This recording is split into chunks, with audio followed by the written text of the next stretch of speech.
Welcome to Champagne Problems Podcast. I am your host, Robbie Shaw. Join us as we explore mental and emotional well-being, physical optimization, and the journey to discovering your highest self.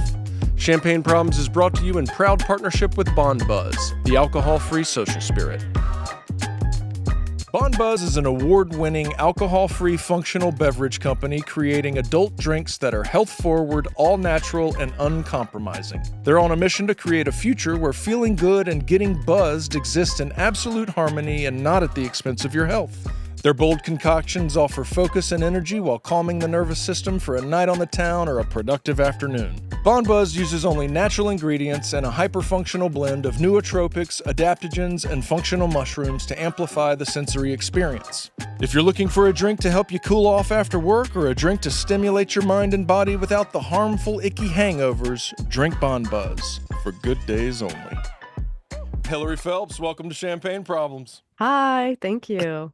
Thanks for having me. Of course, we're very honored to have you on. I was thinking it through. You reached out to me and suggested someone else come on the show, which we'll get to that, and I'm likely going to have that person on the show. But I remember looking into you and going, I think I'd rather have you on. No offense to who you recommended. In fact, you actually know who he is. He's amazing. Yeah, you'll love him too. What was his name? Charlie Engel. Oh, yeah. Raleigh guy. Yeah, for sure. Yeah, and we had heard about him before, actually, and I'm in touch with him, so we are going to do that, but we got you first. Incredible. Incredible. Awesome. So we're very excited to talk to you. You do have an interesting story, which we will get into and talk about the details of, but I kind of love the fact that you didn't go public until a little later. 15 years later, I think is what I saw. Very excited to talk about that, but I that was the first thing that caught my eye about you. I mean, Patrick and I are both in recovery, and I don't think we waited 15 years to go public with it. Yeah. So that is really cool, honestly, and I'm excited to go into that. First, we're going to do a little rapid fire. Ready for a little rapid fire? I'm ready. Don't lie. Did you have your coffee? I did. No. I left it on the counter over there. All right, here we go. What was your first live music concert and where? Probably Jimmy Buffett at Merriweather Post Pavilion. Ooh, nice. Buffett. As a kid, lots of drinking. That's right. Don't judge me. Robbie came up with this question. Oh, no. What is your favorite smell? Okay, only because I just had, this is like really random. Well, other than coffee. I was a kid of the 80s, and they used to have these little strawberry shortcake figurines. This sounds really funny. And the other day, my daughter was over, and I pulled it out, and it still smelled like it, and it took me back to that like childhood. So I love that thing that came to mind. It's an odd question. No. That's good. That's a good one. And that's cool that it's like more of a nostalgic smell than like something that you actually enjoy smelling, that it's a reminder of something. That's pretty cool. Yeah. I had someone on I had someone on a week ago. I was like, all right, what's your favorite smell? And he was like, cherry. Like, all right, cool. Exciting. All right, number 3. If you had to choose another first name, what would you choose? That's new. Oh. Do you want explanation, or you just want a quick one? Sure. For which one? Interesting. When I was little, I wanted Heather, because it was more common than Hilary, and I felt I didn't like being unique when I was little. And then a couple years ago, it's very Beyonce-esque, but adopted the name Henrietta as my alter ego. I don't know that I want my name to be Henrietta, but that's when I have to go kind Powerful. of powerful. Yeah. Very Queen Bee. I love it. Yeah. And then I learned, have you heard a woman who helped write the big book was named Henrietta? Yeah. Yes. I didn't know that when I picked the name, so I felt very intuitive.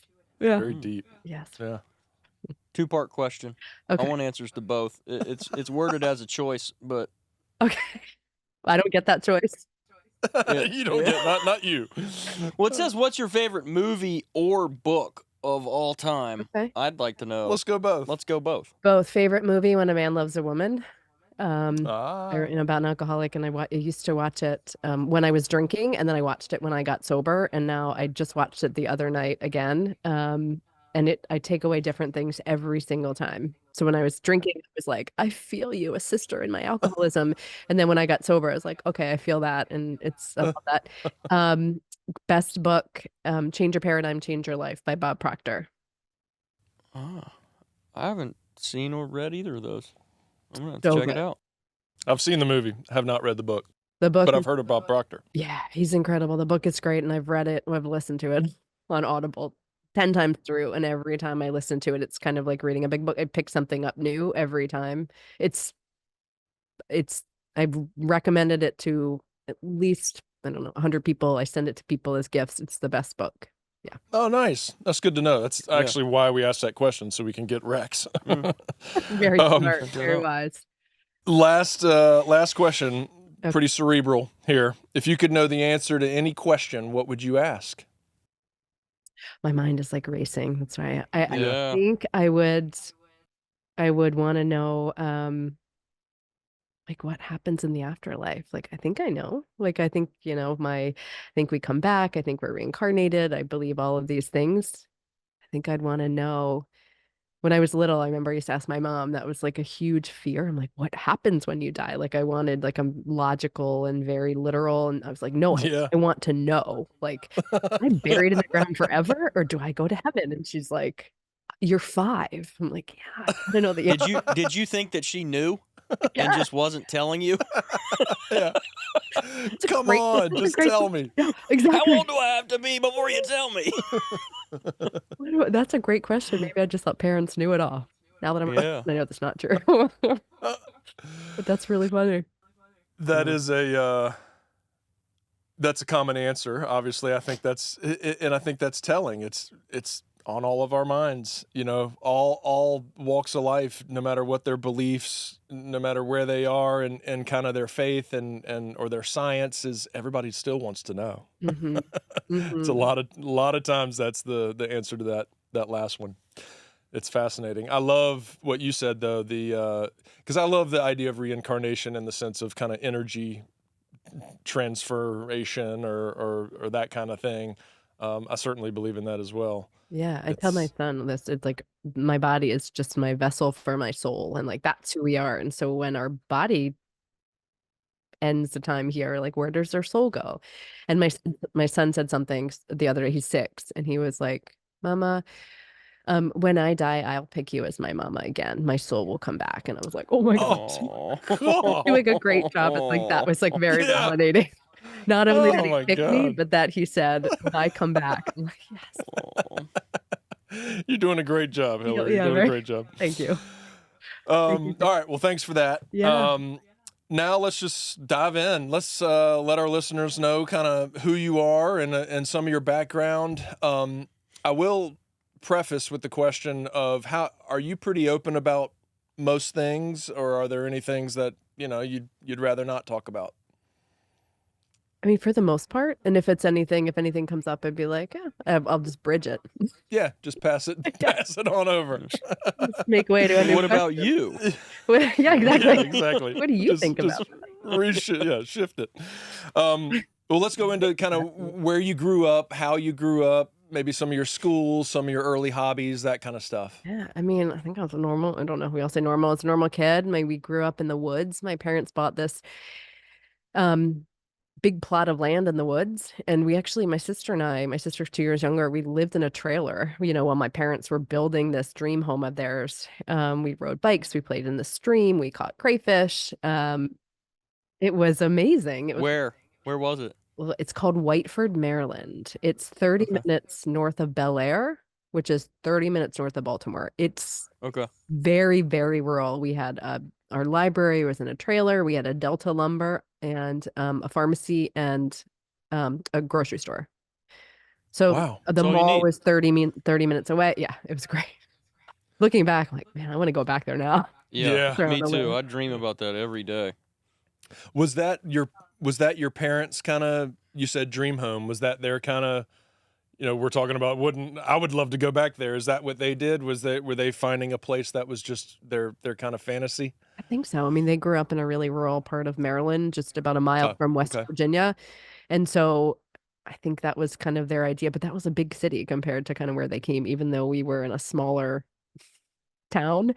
Um, and I started swimming there. So I started swimming at the local club team. It's like summer swimming. My parents just put us in there. It's something to do in the summer, and I loved it. And I was pretty good, really young. Um, and that's what took us out of that town. So I swam with this small club team, and um, when I was 10, I started swimming at one of the best teams in the country. It's called North Baltimore Aquatic Club. Got invited to swim. My sister was also swimming, and my brother had just been born. He's 7 years younger. And so my sister and I started swimming there. I mean, swimming was a huge part of our life from a really young age because we loved it. Our parents loved the social, aspect of it. I loved the competition. I was really good in swimming, and I was a really good student, straight A's through seventh grade. I still remember my first B. Um, Oh, American disaster. history. Yeah. I want to interrupt you because I don't. It's just coming up pretty strong. What do you feel like drove that like competitive nature for you in school and swimming? Like, what do you feel like was behind that? Was it just like innate? Was it? I think so. I mean, I was the firstborn, and so I wanted I loved knowledge and I loved like being the best, right? Which is foreshadowing for drinking, but um the best at everything. Um I think so. I felt really happy. I felt really secure. I had friends. But then when we moved, that was a little bit of a challenge. I'd had this great group of kids I grew up with and swam with, and um I don't know, I just thought like I remember being in like gifted and talented, and that felt so amazing at a young age. I am as good as I think I Yeah. am. So I had a lot of confidence. And then when we moved, some of that shifted a little bit because I was different. I was different than the other girls. Always kind of marched to my own beat. I'll have to send you some pictures. I had a Sally Jesse Raphael perm with these big red glasses and like was Yes. amazing. My parents just let me be my own unique person, which was really great. Yeah, really great when I love it. I was a voracious reader. I read 2 books a day. With always like one, my class and most books read in the summer. Um, and then when we moved to be closer to this other pool, these girls, I remember one day like made fun of me and they're like, nice shoes. And something in that moment stuck. It's like all of a sudden I'm not good enough. And it was almost like a switch. Hmm. Yeah. Uh, I know. The Hmm. little brain. Hmm. Often try to find answers and causation and what happens later in life. And I think that's kind of a lot of the questioning around childhood, which is always interesting, but sometimes it doesn't. There is no Yeah. causation. It's just who we are. I love to hear that you were just naturally competitive. It's because I was thinking, did your parents instill that? Like, was your father super competitive and push you? And no, I can see you shaking your head. But Yeah. No. that's fascinating It that was you were just just inside. Yeah. naturally that Neither one. I way. mean, Mm. my dad was a football player and my mom was a cheerleader, and they were high school sweethearts and went to college together. My dad had tape sent to the NFL, and my dad was very athletic, but they didn't push us at all. It was just something I remember going to my mom, and because I said to her, I want that big trophy. I'd gotten a third place trophy, and she's like, well, the girls that got the bigger trophies are year-round swimmers. I'm like, great, sign me up. She's like, are you sure? I'm like, you sign me up. I want to do that. And so my parents are really committed and dedicated to allowing us to fulfill our dreams. I mean, our goals. They weren't really, my mom was a teacher, and so she was, a little bit more firm with school, but I was actually telling my son this the other day, I'm a horrible speller. Like there's some words I still can't spell to this day. Like thank goodness for spell check and like horrible. And so she would sit up at night with me and go over these questions when she's like, you're getting all these right. Like this is not an option. And so in school, she was a little bit more um pushy, but in competition and athletics, it was all us. No, and I was going to say, even so when I was in sixth grade, I was doing 2 practices a day. So I'd swim from 5 to 7 in the morning. At this point, we hadn't moved. It was an hour away.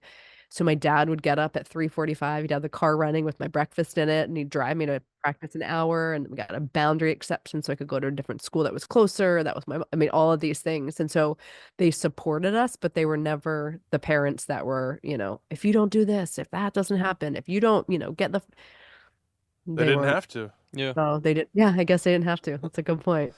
But to your point, they cultivated it. There's a lot of parents who would not get up at 3:45 in the morning, and they would say, "Sorry, sorry, Pick another sport. You're gonna have to swim a little more local."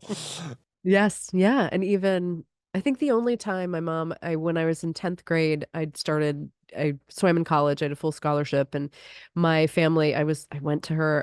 So I was drinking, I was doing drugs, and I said, I think I'm done with this swimming thing, and I grew up in Baltimore, and I want to play lacrosse. I'm done. Swimming's so boring. Nobody plays it. It was really niche. And she said, okay, great.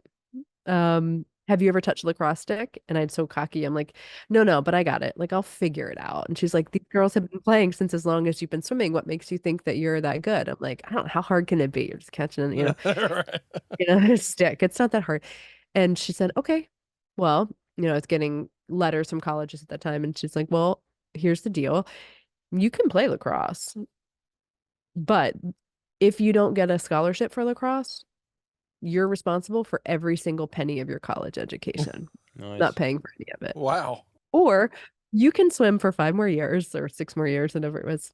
You already had these offers, and you can get it paid for. I would have been like, well, guess I'm not going to college. Right. You made my decision, Mom. Yeah. It's all your fault. Oh, gosh. And I just wanted to get out of there. It's a Towson, I wanted to go, see the world. And so I was like, fine. So where'd you go to college? The University of Richmond in Virginia. Nice. Not too far, but Yeah. far enough. So did you play lacrosse or swim? I did not. I would not have made it. I'm not. And the funny thing is, like, it's swimming joke. Like, I'm not skilled on land. I can't catch a ball. I can't kick a ball. It doesn't work. In the water, great. On land, no. That's so funny. You Phelpses. Y'all are just swimmers. We just are swimmers. Yeah. That's crazy. I think that's across the board. My sister's a runner. I did an Ironman, but other than that, we're not land animals. Yeah. So I want to back to the, the girl saying nice shoes. When did that, and I know you said that it kind of sparked this idea of not good enough, but did that motivate you? Did that kind of crush your spirit? Like, what age were you when that happened, and kind of where did that lead? I was in 7th grade. I was getting ready to go to a meet later that day. We were flying, I think it's to Atlanta for an invitational. And I just remember in that moment, like, feeling the difference and not being okay with being different. And I felt, it crushed my spirit. I was like, I'm not good enough. There's something about me so this girl's voice became louder than mine. And there was a shift then. And then, someone at that time also said, well, if you study harder and swim faster, you'll be better. I'm like, well, I'm already the best. I'm the fastest swimmer in the country at age 11. I'm getting straight A's. How much better can I be? And all of these things kind of started to make the story up in my mind that I wasn't good enough the way I was. Mm-hmm. So I started taking those things and not using them to empower me or drive me. I used them to kind of put me down. And it was a shift almost overnight. The way I remember it, it probably wasn't that drastic. Yeah, but still, I mean, it does coincide with a move to a new place, which is hard in itself. Also, at the age you were at, I mean, that's when people are rough. People are cutthroat. They say some mean shit. Mean, right? Junior high is the meanest 3 years of my life. Oh my gosh. Where it's like, oh, what I would give to go back to middle school. I'm like, high school. I'm like, why? God. My head was massive. I was tall and skinny with acne. It was terrible. Terrible. People are mean. I was like, oh. Yeah. Anything else? So what happened next? So what happened next? Yeah. my swimming started kind of going downhill. My sister started beating me. Um, I had, I think, looking back, I had depression. Um, and I didn't know what to do about it at that time. Therapy wasn't really a thing. I, it wasn't as talked about mental health and mental wellness now, or then as it is now. And so I started to experiment with drugs, in middle school. And then I started drinking shortly thereafter. And I found this, and I don't remember if it was just a numbness or if it just kind of quieted the mind, but whatever it was, I liked it. But I Yeah. wanted more. It started with Boone's Farms. Oh yeah, we You all remember started that? there. Oh yeah. It was like Little sweet sweet and apple. Yeah, we'll give oh, you a have friggin' half of that hangover and to then hell right there. yeah, yeah, right. Oh, That and then Mad Dog. Mad Dog was the next, like, Mad Dog 2020. straight oh, sugar. God, so bad. so brutal. Um, so bad. And so then I started, and then I was moved down from the top group in swimming. My grades, I got moved out of the kind of, wasn't gifted and talented then, but I got moved down to um, almost a remedial English class. And I remember the teacher saying to me, well, none of you are going to apply college applications. So we're just going to work on filling out job applications today. Oh my God. Yeah. Great teacher, right? Oh yeah. Yeah. That's brutal. Like, you can Hey, empower thanks your for the kids. motivation. Like, right. And I didn't have that drive anymore. I didn't have that internal fire. And so I started, hanging out with people that drank, would get high before, after school, before practice. Um, I'd go to practice like stoned, never drunk, but I would be like, oh, it's fine. Well, and I would just kind of loaf it through. And um, that time my parents were also going through a divorce. And so it gave me a little bit more time to explore my drinking and drug use. Um, because we lived with my mom and she had 3 kids and we were all swimming and going to school and she was a teacher and my dad was a police officer. So we grew up pretty, middle class and um, it afforded me a lot of time, Yeah. Yeah. you know. And then I Wow. got a, yeah. Very I mean, similar to mine in terms of, yeah, yeah. the timeline Yeah. and yeah, and you could find people, right? Like anywhere you look, you can find people that want to drink or whose, parents don't come home after school or, you could kind of find those things pretty easily. Um, and I did. Yeah. Yeah, that's trying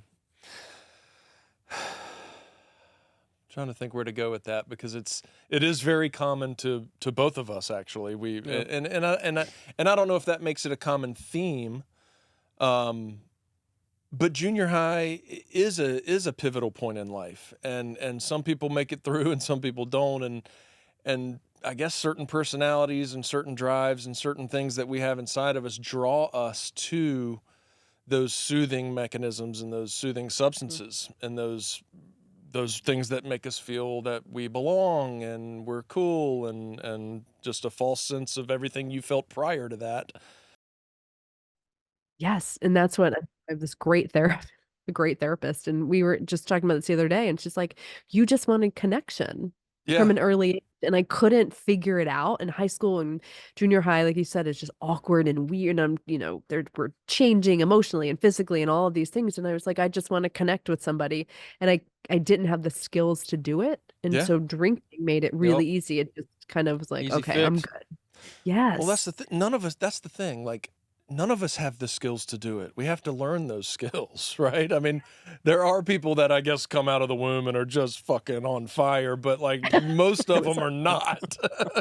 Most of us are awkward around those beginning, experiences of finding friends and doing things outside of the home.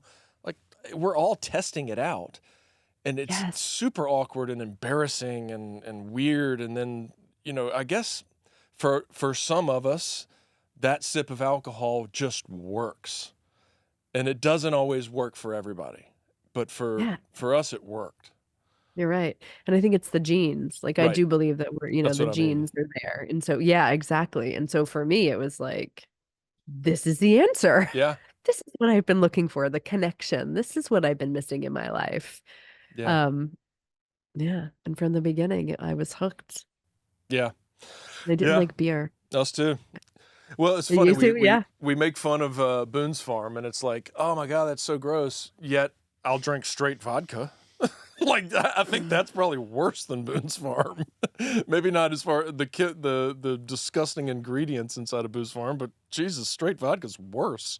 I mean, and I used to do that. Do you remember? Someone told me once that vodka you couldn't smell vodka. Have Right. you heard this? You can Yeah. smell the alcohol, just not vodka.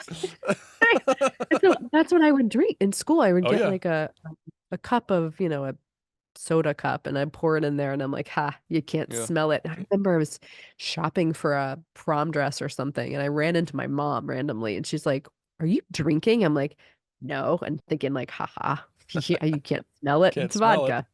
I'm like, smell it a mile away. Where did that myth come from? I know. It's a It's silly no. myth. It's I used to drink vodka and drink, and for some reason I created this. Nobody told me to do this, but I would slug this big gulp of Pepto-Bismol because I felt like it like coated my stomach or something.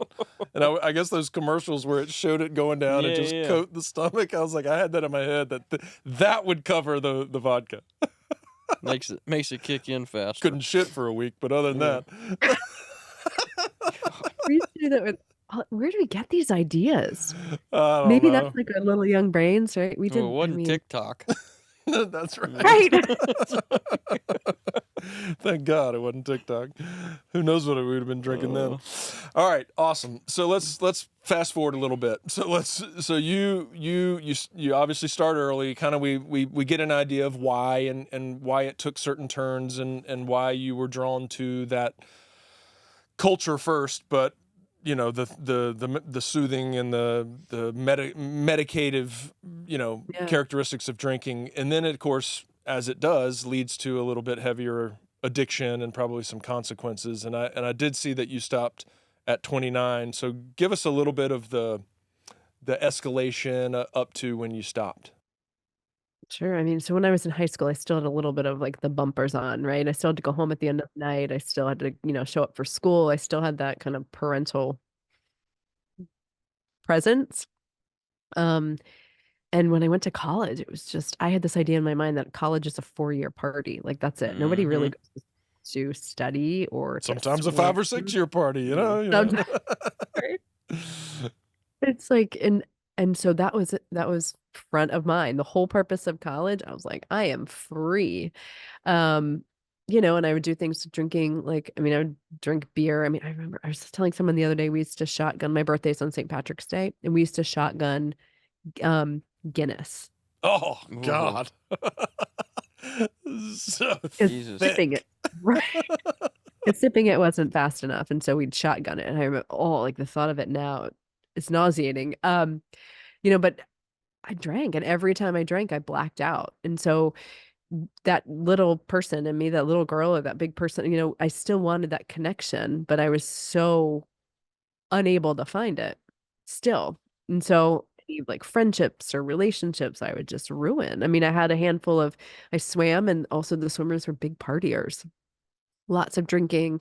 And we were, at Richmond when I went, there's both men on one side, women on the other. It was separated, and we'd have to like walk across this bridge. I don't know if you guys know Richmond, to get to the swimming at the end. And so this one time I walked, like I'd been up all night, my shoes were on the wrong feet. I still had the outfit from the night before, and I'm like walking to practice, and people were laughing. And I remember our coach is like, "What is wrong with you guys?" And he was very disappointed, but our boy swimmers, or the male swimmers, weren't that great in our conference. And so they were kind of like our, I don't know, emotional support humans, right? Like they just showed up with alcohol and laughter. And so we had the best time with them. And our group was really tight. Like our swim team was really tight, but you could always find someone that was willing to drink. And that's when, I started getting bruises and cuts on my legs. I'd wake up the next day and not know where I was or what happened the night before. And I would laugh it off really easily and say like, well, that's just college. That's how it is. This is what you're supposed to do. And I didn't understand that my friends who said, oh, I feel really hungover today, probably maybe had a headache or whatever, where I felt like I could barely get out of bed. I was dragging myself, but I was still checking all the boxes. I was still showing up at most of the time at class. I was still showing up for swimming. And so I felt like I was fine. Like, this is just what it is. This is just what you do. My grades were not great, and but it was college. Yeah. That's what you do. Yeah. Somehow I graduated in 4 years. I have no idea how. I ended up going a half semester after, but I still say, I look back, I'm like, I don't know how I managed, Yeah. but then afterwards, I'm like, well, look, I'm doing all the things. And then I got a job and I had an apartment and I'm like, I'm doing all the things. 25, I was still drinking every night, and I started doing like later. So the 12 steps were huge for me when I got sober, and looking back, so reading through the big book, it would say things like, I started only drinking at home, or I would only drink out, not at home. And I tried to find that magic solution that would allow me to accommodate my drinking in the best way that I could, and still love it, but not have the consequences. And that was always the magic, right? Like, trying to find that magic bullet. Like, how can I get as drunk as possible, not have consequences, not have anybody mad at me? And then eventually I was like, do you curse on here? Oh yeah. Fuck it. Right. So then I was just like, don't care. Like, all I want to do is just drink. Yeah. I assumed you did, but I feel like that was a big one. I had to ask. I feel like, Oh yeah. that's the oldest child. I'm like, can I say this word with permission? Am I allowed to curse? Can I please? Well, I've realized my son started saying, my son says FCC. He goes, FCC is the worst word you can say. I'm like, you're right. FCC. That's good. FCC. Maybe I should start saying that then. Yeah. And then it just, and then I was driving, and then I found cocaine, and then I found ecstasy, and like those, and then there's that, Ooh. okay, well, if I just do enough of this to get me this, then I can drink as much as I want. Okay, but now I'm done with this, so now I need to drink to come down, right? And Oh, it's yeah. always navigating with, I don't know, just navigating like how to get fucked up. Yeah. Yeah. Yeah. That's it. And that became what it was. And, I took the train into Washington, D.C. I lived outside of D.C. and just remember feeling like death every day. And I'd go to Cozy next door. There's this little place called Cozy, and I'd eat this egg sandwich and this greasy egg sandwich. And then I get sick. And then it was just this continuous cycle, but I still could check all the boxes. I was still showing up at work for most of the time, not fully functional or present, but I was still there. I was still, going home at the end of the day and paying my bills. And so for me, it looked fine, Yeah. until it wasn't. Yeah. And so when it wasn't, you don't have to go to gory details or war story-ish, but when did the wake up occur where you were like, this is not sustainable? And so I've had someone even told me this in a meeting. They're like, your bottom's not that bad. And I was like, well, High bottom? I hate okay, that fucking maybe. I mean, term. but it was It's relative. was like, Jesus. bad enough. Exactly. And so I was like, it was bad enough for me. And what I mean by that is, I was a wine drinker, and so I didn't think I had a problem because, the images of, we've heard it 100 times, men drinking out of brown plastic or brown paper bags under a bridge, homeless. I'd never wrecked a car. I never got a DUI. I never ended up in jail. The Yeah. not yet that we talked, I didn't have any of those things. And so what had happened was I was in I found myself in toxic relationships, unhealthy relationships, often. Yeah. Because I was toxic and so those were the people that, I could relate with. I had one that would just smoke marijuana all day, and I would just drink all day, and we didn't really talk. It was like, but it worked. I'm like, this is great. Oh yeah. And Split and the so rent. exactly, that's exactly what it was. He would watch sports and smoke weed in one room. I'd watch Sex in the City and drink wine in the other, and like that was it. Never God, did anything together living the unless we dream. Yeah, hell The yeah. dream. go to bars together. Like, I mean, that was it. But to me, someone that had never been able to connect before, like that's all I knew. And so it seemed okay. And then I couldn't understand why I just kept ending up in these other relationships that were escalated in toxicity. And this last one, he'd said to me, it's like his dad was an alcoholic, And so he grew up in a very volatile home. And he was like, if you were my dad, he's like, every time you get drunk, I think of my dad. And if my dad were right here, I'd beat the shit out of him. And I was like, huh, that doesn't sound good. You know, It doesn't feel right. Yeah. I'm not, you know, I What are might you not be actually sober, trying but to say, pal? exactly. This doesn't feel good. So that relationship, excuse me, ended. And I moved to Washington, D.C., where I was working at the time, and it was on. I mean, just when I didn't think it could get any worse, it got worse. I was drinking every night. I was getting kicked out of bars. I was not getting random texts on my phone from people I didn't know. I was ending up on the wrong metro. I mean, it started to get scary. And the person that ended the relationship called me and was like, you're a mess. And I tried to get sober a couple of times before, just like in and out because the fights were incredibly volatile. And so I'd go to meetings and then I'd be like, okay, see, I'm fine. I'm fine. Like, get off my back. And then I'd, start drinking again. And but this time he's like, you know what? I'm telling your family. I'm gonna call your family. I'm gonna tell them how bad you are. Like, you need help. If you don't get help, I'm gonna make you potentially I'm gonna make you shame you into getting help. Right. And something felt right. And so I've lived with this. I've lived in shame, like not wanting people to know who I am, not, worrying that whole thing. If you know who I am, you won't like me. And that was terrifying to me because I wanted everybody to like me. I just wanted to be connected and liked and loved and seen. And so I called a couple places and I called this outpatient rehab and they said it was a Thursday or Friday. And they said, well, it was a Thursday, then we can't take you until Monday. Yes. Do you Yeah. promise us? And they said, do you promise us you won't drink this? Can you try not to Yep. drink this week? Yep. I was like, sure. Before they finish the question, yes. I promise. And my word is good. You know that. Right. And it went out that night. I'd actually gone out to dinner with my dad and I was like, I'm going to just moderately drink. So I had 3 glasses of wine and I went home and I had nothing. And I was like, well, this could be my last hurrah. So I went to the bar where I knew this bartender and I was telling them, I'm like, I'm going to rehab on Monday. I'm going to rehab Monday. Guys, just want you to know this might be the last time you see me. Yeah. Party's over. Party's over. Really cool. A lot of drugs. Up all night. Woke up the next morning. I was so sick. I was like in purgatory is the only way I can describe it. That space between, it's not quite hell. It's just like right on the cusp Just right on the edge.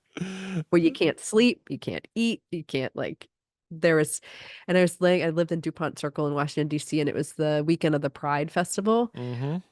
All these people are outside having fun and laughing. And I remember sitting there being like, fuck this, fuck you. Oh, This is miserable. And I couldn't leave. Like I literally couldn't get out of bed to go get more alcohol. I just turned off my phone and I just sat there. I'm like, this is the worst. I mean, and it took me 2 days to and I felt a little bit better on Monday when I went to work, but, and that was how I got sober. And I tried 12 steps a couple times before. But I'm all about if I look good on the outside and you don't know what's really happening on the inside, then I'm okay. And so I still showed up at meetings and I'm like, I'm good. I'm great. Yeah. I'm really good. How are you? Yeah. Yeah. Sleeping so much better. I'm And here to serve. Yeah. If you think I'm okay, then I'm okay. Exactly. Yeah. Exactly. That's how. So, when I went to treatment, it was outpatient, and so I'd go to work during the day and I'd go there at night, and I tried to pull the same stuff with them, and I was like, "I'm great. I'm Hilary. How are you?" I'm so good. Tell me about you. And they're like, I remember sitting there one day, and I'm like, I'm just crying, and they got to me, and they're like, we do you do check-ins, like, how's your day? And I was like, I'm good. I'm great. I'm still good. Yeah. And they're like, how are you? And I had this break and I'm like, I'm not good. I don't know what's going on. I'm angry. I'm sad. I'm pissed. I don't want to be here. Fuck all it. And they're like, Yay! That's the best. Welcome, Hilary. Yeah. Welcome. There she is. Yes. I remember looking at them. I'm like, what's wrong with you people? I'm literally having this breakdown here. And they're like, welcome to recovery. Yeah. Golly. Um, That's and that was that powerful. like, yeah. And that was that break I needed because they were like, this, you're only as sick as your secrets. And so as soon as you just admit like everything's not perfect, you start to heal. Like what, and another like sorry, I'm a little cold. In recovery, or in treatment, they said to me, they're like, okay, how are you? And I was like, I've made a decision. I'm gonna be perfect. And they were like, huh, okay. Tell us more about that. Yeah. Tell us about this plan. And I was like, well, I'm not drinking because I'm here. I'm not drinking. I was smoking a pack of cigarettes at the time. I'm not going to smoke anymore. I'm going to quit drinking. I'm going to quit smoking. I'm going to quit caffeine. I'm going to quit Diet Coke because drinking a ton of Diet Cokes. I'm going to quit real sugar.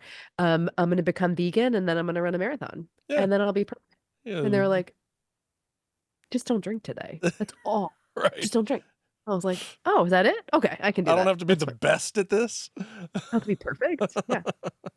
And then my sponsor said to me, she goes, okay, well, when you do that, then what happens? And I'm like, well, then there's something else I'll have to do to be perfect. And she's like, oh, you're always moving the ball. I'm like, yeah, you can never arrive at being perfect. But that was the ultimate goal. Yeah. Wow. Thanks That for was how I sharing got. all that. That was good So, stuff. is that your question? Yes, it was. It was great. Thank you for opening up and sharing that. That's the powerful stuff. Thank you. Well, let's go into those 15 years.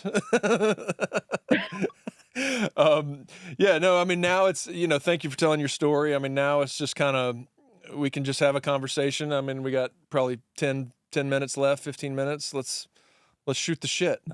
So I mean, the 15, highlight, yeah. 15 years, the highlights of the 15 years. And this is how I kind of speed through it, right? Like at 5 years, I was diagnosed with major depression, which I don't think I could have. I thought so when I was 15, 14 or 15, maybe, but I think I masked it for the next 15 years by pouring alcohol in my body to self-medicate. I was diagnosed at 5 years with depression. At 10 years, my son was born.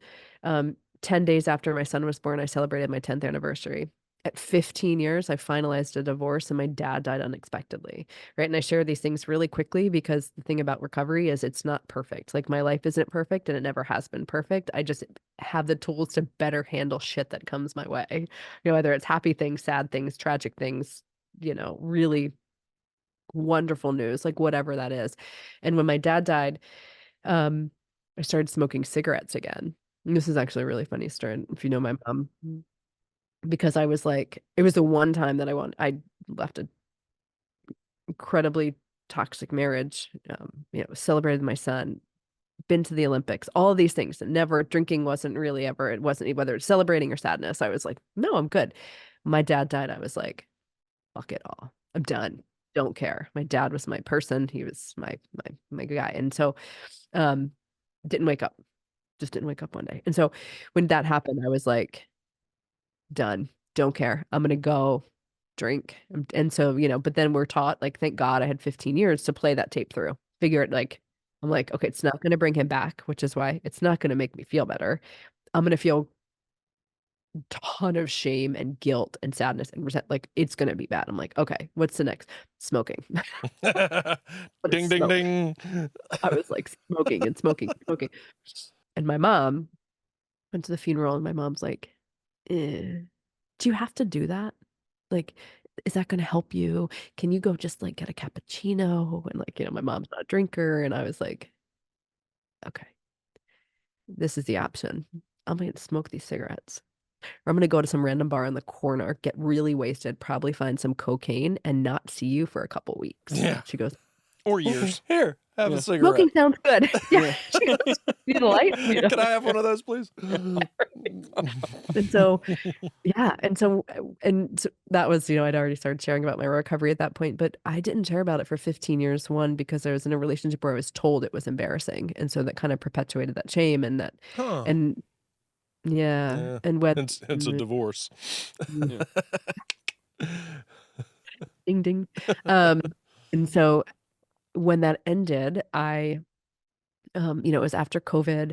The numbers are skyrocketing. I started working. I do PR and that was, so my job at the time was PR, and I was working with a treatment center with Charlie, and they were like, the numbers in women, it's 2.5 men to every one woman gets sober, and there's just this stigma, and like I was like, this isn't this seems really sad, and nobody was talking about recovery when I got sober, and so I was like, man, I had this like download of, what if there's a woman out there that feels like I did then, and that was drinking wine, that didn't get a DUI, that didn't have, all of these things.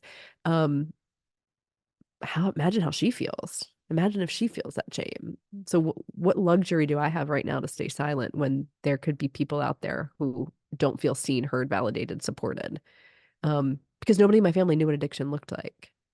Nobody understood treatment. Nobody understood AA. Nobody had been to recovery before.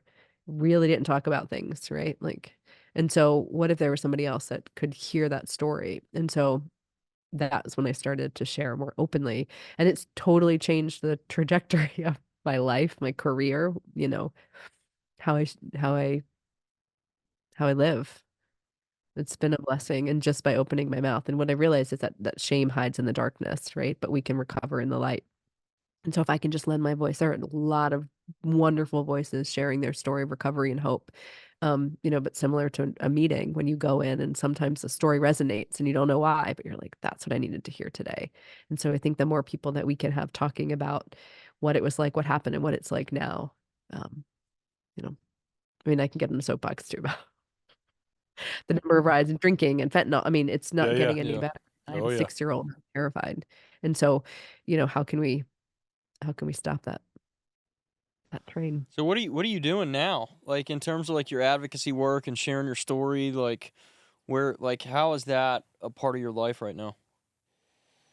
Um, Other than being here and doing stuff like yeah. this. Crushing it with champagne problems. I love champagne, by the way. I wasn't an alcoholic because I drink champagne. Yeah, Right? that's right. Fine. That's right.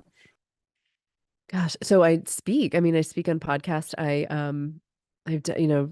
There have been a couple of pieces, but then what that's done is that's informed how I've operated in a professional space. So I do some speaking. I'm an ambassador for a treatment center. We create programming for them. So anybody can feel seen and heard and just kind of jump on and listen.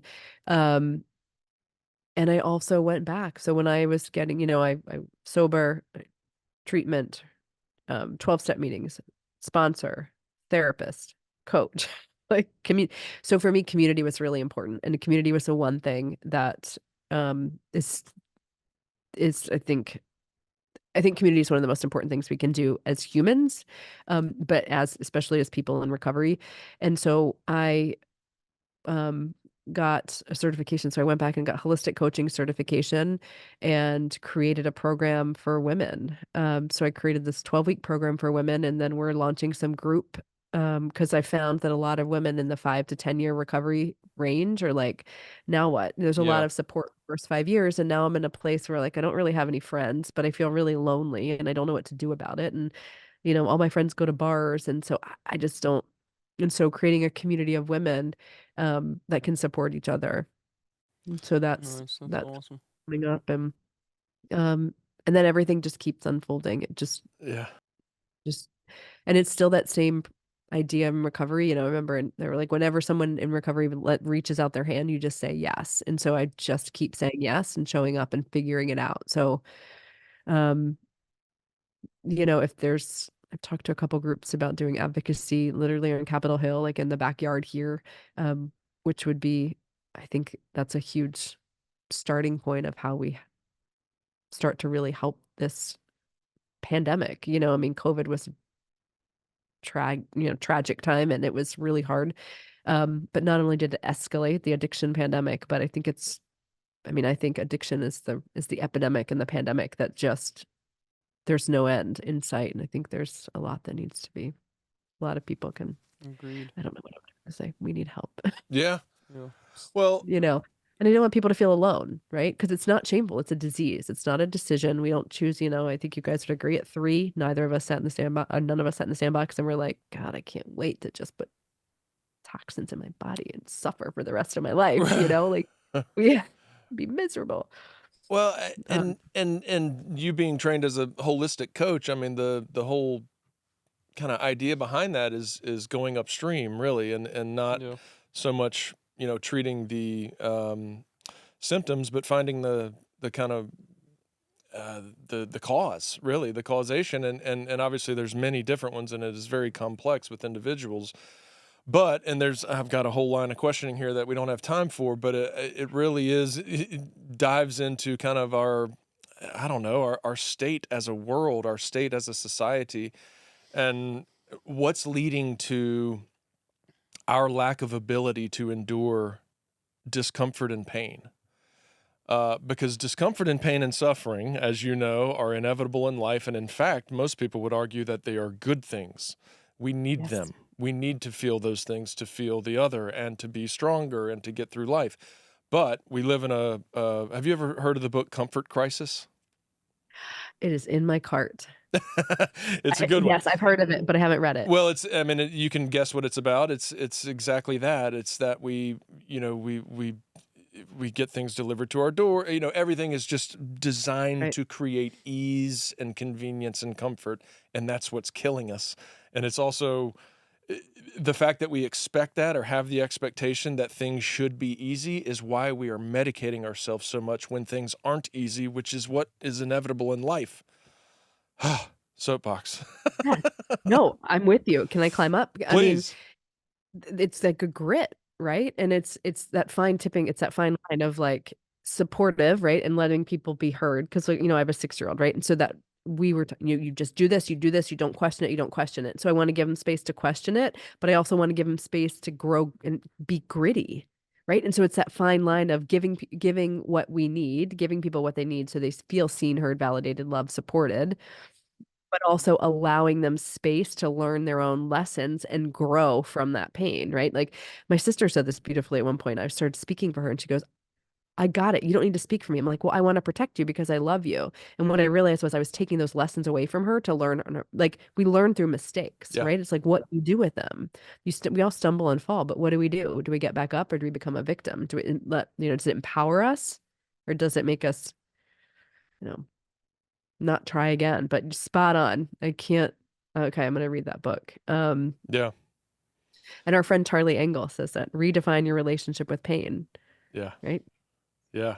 Well, anybody out there, I mean, especially people in the endurance world and those athletic feats that people are doing out there, the Ironmans and the long distance stuff. I mean, that's all they talk about is the discomfort and getting comfortable in the discomfort. And I mean, that's all, it's a life lesson in itself. Yeah. I mean, at the end of, so I did that on Ironman in 2010 and on the marathon at the end, that was like, first So of all, very burly. addictive. Like I'd never done a triathlon before. And I'm like, I think I'm gonna sign up for an Ironman. And I'd never run a marathon and never clipped into a bike. I didn't even own a bike. And I hadn't swam in 10 years. I was 10 years out of college. I was like, this sounds like a great idea. But to your point, the closing miles in the marathon, I was 10 miles in and I was like, this. And I looked at the volunteers and I was like, why are you smiling? Fuck you. Like I was just dark, right? And you go to this dark place and there's nothing you can do. I'm in Lake Placid. I'm in the middle of nowhere, right? And I'm like, there's nobody coming to save you. And that's the lesson too. Like there's nobody coming to save us. Like we're Mhm. responsible. We have all the answers inside of us. Like we have that voice. It's finding them. Community is important because you can surround yourself with people that help you find that voice. Mm. Anyway, yeah. I'm still stuck on the fact that you leave books in your cart. You must have some good recovery. That's funny. Well, I'll have to send you a picture of my book collection. You know why? Yeah. I'm a collector of books, and then it takes me a while to read them. So I'm trying to be Yeah. better about like Me get too. another one until I Yep. finish one, and now reading Giselle's book. Ooh. Giselle. Yes. Nice. It's pretty a couple of years old, but it's pretty good. All right. What's your favorite book? What's your favorite book? Oh God. I don't know. Pick one. I got a lot.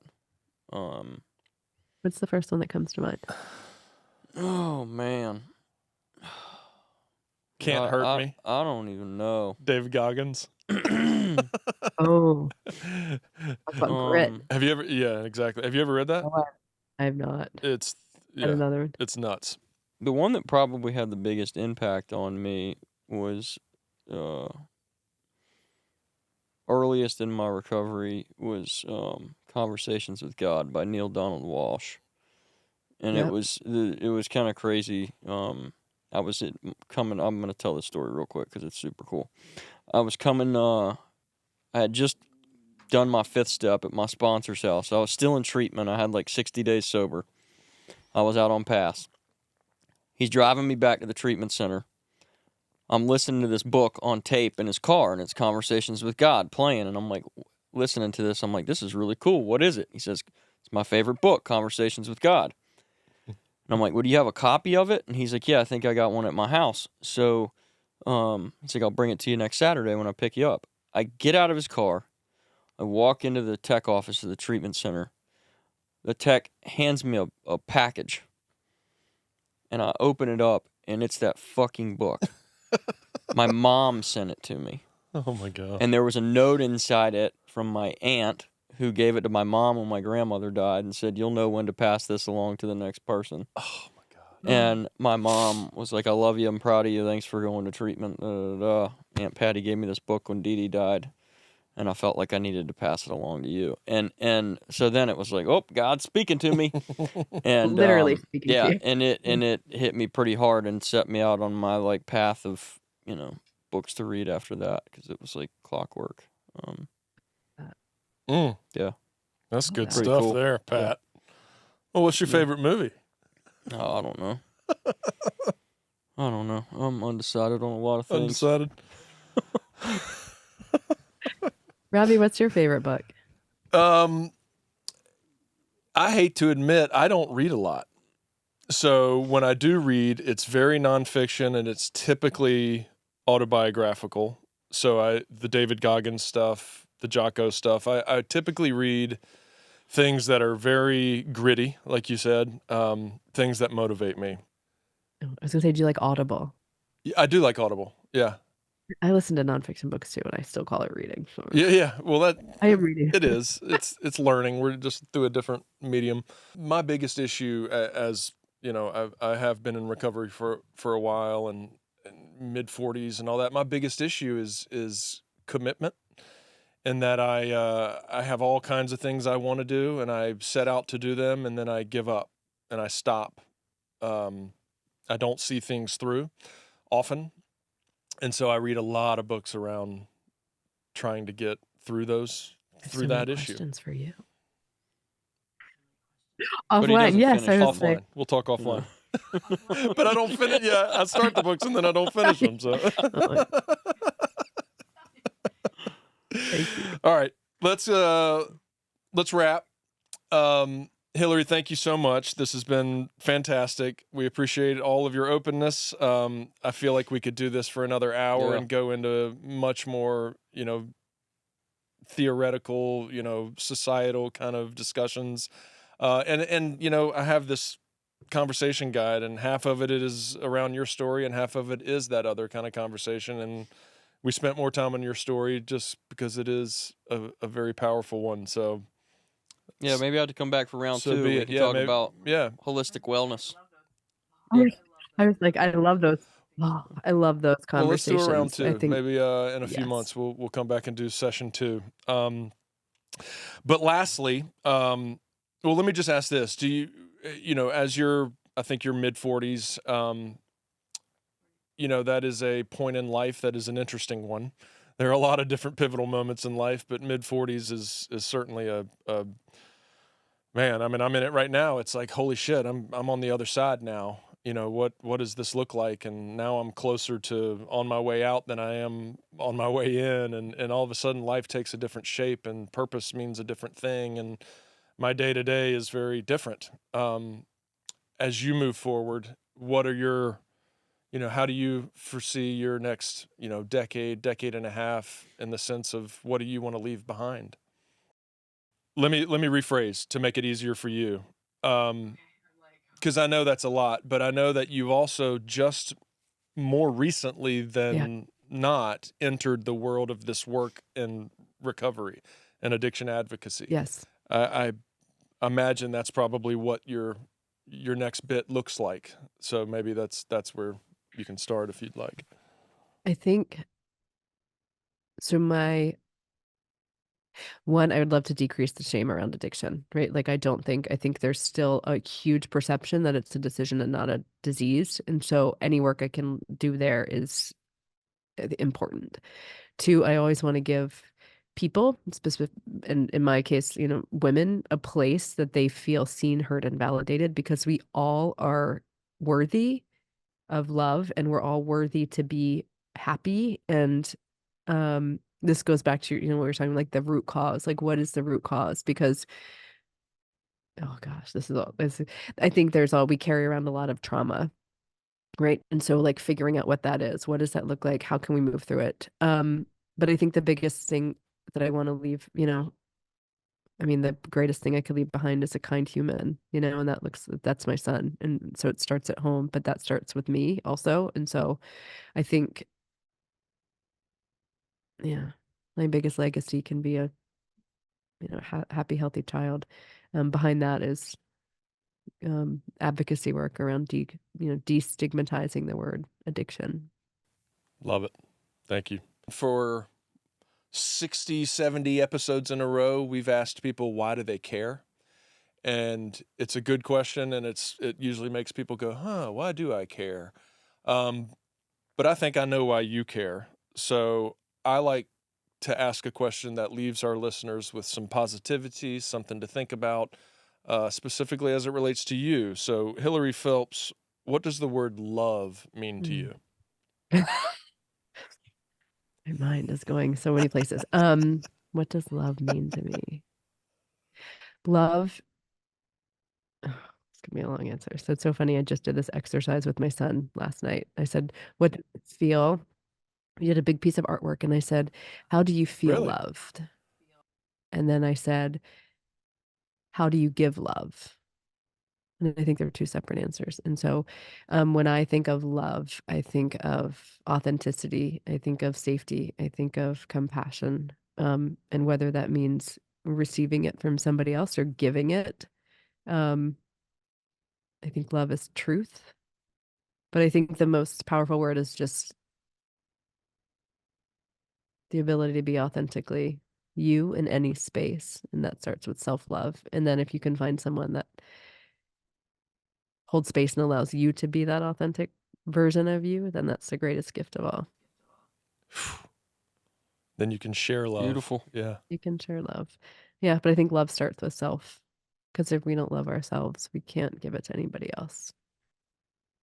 Yep. Well, thanks for being here. Good stuff. For having me. Thank you, Hilary. Hope that was fun. Thank you both. That was fun. I kind of like those topic questions. I'm like, all right. Well, we Thank hope you. you'll come back and we Yeah. can dive into more, I don't know, other shit. Esoteric. Yeah. Cerebral. Cerebral. Smell lots of strawberry shortcake Yeah. figurines I'm from gonna the go smell it 80s now. today. Yeah. Get my hit. All right. Thank you both.